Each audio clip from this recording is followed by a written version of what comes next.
Dale Earnhardt Jr. talked about it at Nashville this past weekend, and his sister Kelly is talking about it this week on Sirius XM Radio. Will Junior Motorsports go Cup Series racing sooner rather than later?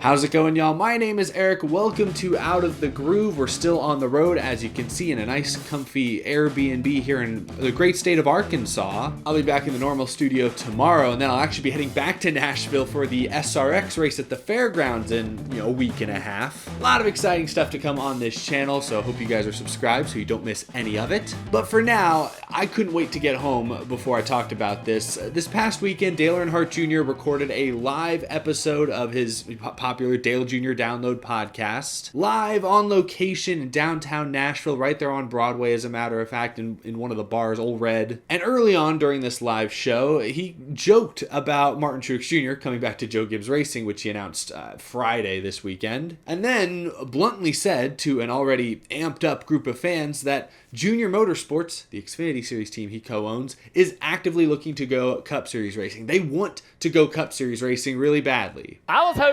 hoping that Martin would want to come over and help us start our Cup team, Junior Motorsports. Yeah. Well, hey, we want to go. We're working our tails off trying to exhaust every opportunity to be able. We want to go Cup racing. Junior Motorsports absolutely wants to be in the Cup Series. Now, Dale Earnhardt Jr. is a smart guy. He knows exactly what he's doing. That first statement, he just throws it out there to grab all the headlines. We want to go Cup racing. I wish it was that easy. Yeah, Yeah. But then he clarifies that, the team doesn't have a deal in place or anything. They'd like to go Cup Series racing, but it's a tall task. There are plenty of barriers to entry. It's something they've been working on for a long, long time. It's not something that, is going to be announced imminently. But still, that got a lot of people's attention. Dale Earnhardt Jr. has said for probably over a year now, at least, that Junior Motorsports would like to go Cup Series racing, or is at least exploring the possibility. But I don't know. I don't listen to every episode of his podcast, but I haven't heard him come out and say it that bluntly before. Like, make it that clear. We want to go Cup Series racing. Like, he's made noises that suggest that, but he's never, to my knowledge, come out and said it that explicitly. Maybe, somebody can remind me or tell me if I'm wrong. Anyway, that was a big story all weekend, and it's continued to be a story this week. His sister, Kelly Earnhardt, who also runs Junior Motorsports, went on Sirius XM NASCAR radio and was, of course, asked about the possibility of Junior Motorsports going Cup Series racing, and she took a very business-like approach to answering that question. We do want to go Cup racing. We do believe that that's a good spot for us. We want to stay in the Xfinity Series too, so what that looks like. And the biggest barrier is that charter cost, and just looking at the business model and trying to figure out sponsorship and trying to really make that leap. I don't think there's a lot of charters up for grabs at a reasonable cost right now. I shall say it's like, when's the right time to strike? And so that's just really what we're trying to work through and figure out. And right now we're focused on re-signing our guys for Xfinity for next year. And then if we have the opportunity to do some Cup racing, and kind of put our toe in the water and see what maybe I don't think we'll be Cup racing full-time for 2023. That's for certain, unless something amazing happens and something really awesome falls out of the sky. But right now, our sights are set beyond that, and we're just really just trying to figure it out and make it pencil. So you heard it firsthand right there. She touches on a lot of different things. She talks about how the price of charters is a huge barrier to entry. We know this past offseason, 23XI Racing paid reportedly over $13 million for Starcom's charter. The price is extremely high, partially because there's a lot of teams like Junior Motorsports that are interested, that want in, and the number of charters, it's set at 36. It's capped there. The number is very scarce at the moment. I don't think there are many teams, we'll talk about this more in a second, I don't think there are many Cup Series teams right now actively looking to sell their charters. A couple other comments she made that stood out to me, the fact that she said she wants to keep their Xfinity Series operation going if and when they eventually go Cup Series racing. To me, that's a good thing.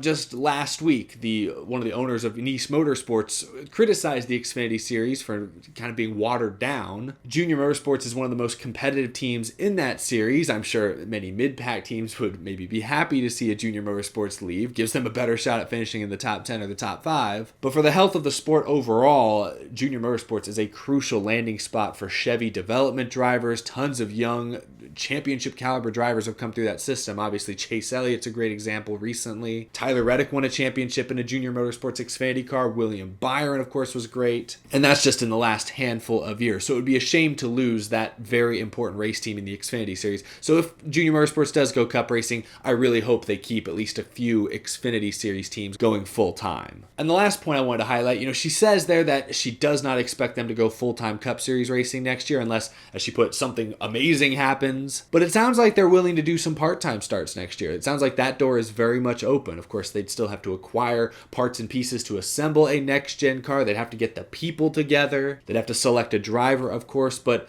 it sounds like, based on those comments, there is a very, very, very good chance we see Junior Motorsports in Cup on a part-time basis, maybe as soon as next year. But full-time, no. Not next year, at least. And that's largely due to the current charter market, if we can call it that. I don't see any reason Junior Motorsports would run a full-time Cup Series car without a charter. NASCAR, like every year, seems to be reducing and reducing and reducing, the pot, the purse money reserved for open teams. So unless some huge sponsor falls out of the heavens, I don't see it making any financial sense for Junior Motorsports to run a full-time open car. They need a charter. And as I kind of talked about a second ago, if you look around, I don't think there are many teams willing to sell. Now look, almost everyone has a price point where they'd be willing to entertain an offer, but it doesn't sound like Junior Motorsports is keen on the idea of signing a blank check. It sounds like they have a pretty strict budget that they're looking at. I mentioned what some of the charters in recent months have gone for, upwards of $13 million reportedly. I have a feeling JRM is going to want to stay in that ballpark. They're not going to overpay for something just to get in a year earlier. In fact, Kelly Earnhardt mentions the new TV contract that's set to hit in 2025. Obviously, nothing is known about that. We know F1 just signed a new deal with ESPN. They re-upped with them for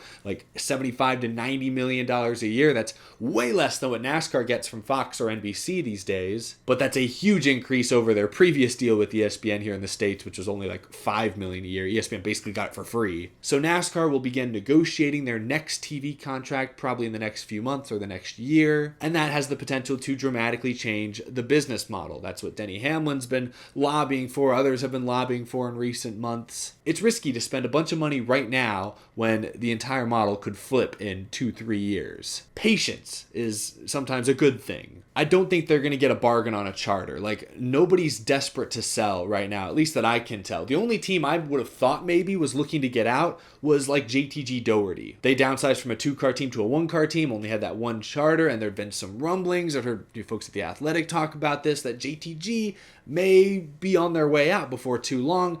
They just signed a multi-year extension with Ricky Stenhouse this week. So no, JTG Doherty's not going anywhere in the near future. So cross them off the list. Thought about Front Row Motorsports because, last fall there were some very serious rumors and reports that they were close to selling their entire operation and maybe a couple of charters. Obviously that didn't happen. They ended up holding on to those charters and they've fielded 2 full-time cars this year, both chartered. And heck, Michael McDowell's having the best year of his career. So I'd cross Front Row off the list, although they could be an interesting one. You got to look at some of the quote-unquote backmarker teams. Like Live Fast, the 78, they're not competitive. They're far from competitive. But Matt Tifft and BJ McLeod, every time I've heard them talk about this team, every time I've talked to them about this team, they reiterate they're here for the long haul. They are making a long-term investment. They plan on being around for many years to come. So I'd say cross them off the list. Spire, they've got 2 charters, and they've, I think, dramatically underperformed this year. I've been waiting for Spire to maybe crack the top 20, and no, Corey LaJoie's back there 30th in points. They don't have a full-time driver in the 77, and it doesn't look competitive most weeks. Maybe Spire rethinks their plans and considers selling. I think that's the only team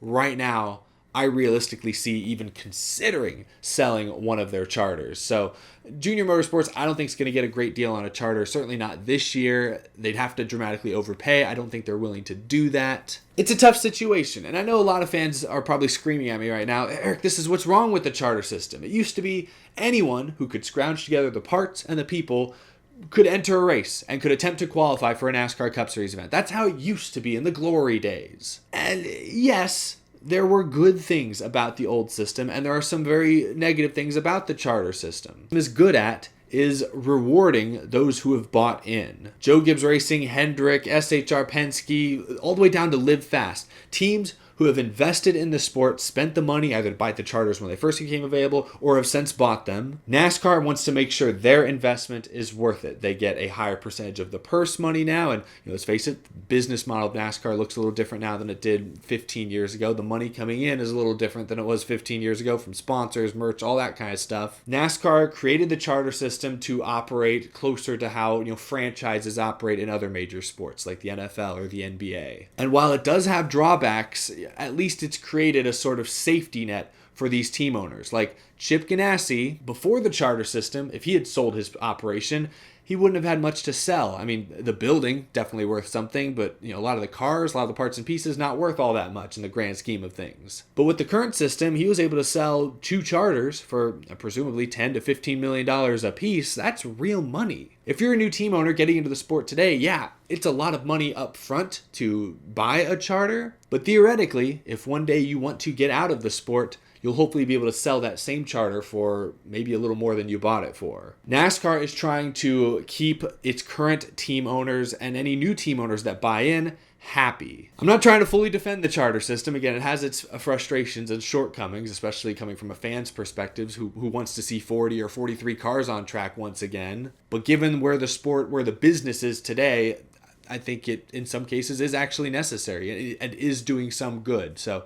it's a huge barrier to entry, though, for Junior Motorsports. If you want my prediction, I think they do make a Cup Series start next year. I don't know who drives it. My guess would be like a Justin Allgaier. If Gregson hasn't gotten a full-time Cup right at that point, maybe he gets the nod. But I don't see Junior Motorsports going full-time Cup racing until 2024 at the earliest. I would say probably 2025. Maybe that's too far out there, but that's my early prediction. I think 2025, we will see a full-time JRM car. I think they're going Cup racing. I think one day we will see Junior Motorsports in the Cup Series. I think that for sure will happen. The question is, when do they go full-time?